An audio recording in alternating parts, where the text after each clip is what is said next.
Rudy Giuliani takes jabs at Mayor de Blasio while he's in Washington, D.C., pushing for a national progressive agenda. Giuliani says de Blasio is taking the city in the wrong direction. CBS 2 political reporter Marcia Kramer now with the battle for the title of America's mayor. Today we're announcing and we're signing the progressive agenda to combat income inequality. With the Capitol in the background and surrounded by dozens of elected officials, union leaders, and the Reverend Al Sharpton, Mayor de Blasio began his push to become the left's leading voice in getting Democrats to adopt a tax-the-rich, hike minimum wage platform to help those struggling to make it. We're going to address issues like the expansion of Social Security.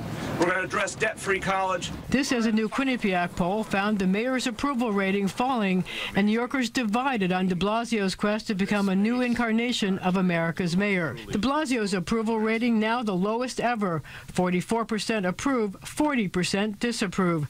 46% say the mayor's involvement in national affairs is a distraction. 42% say it's not.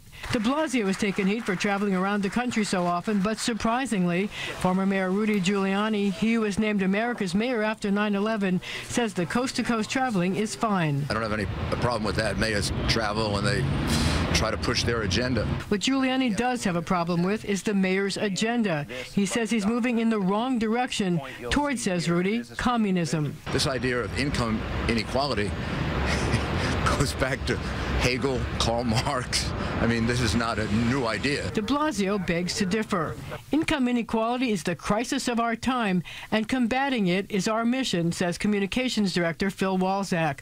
We need progressive reforms that reward work, not wealth, not the tired right-wing ideology of the past that has failed time and time again.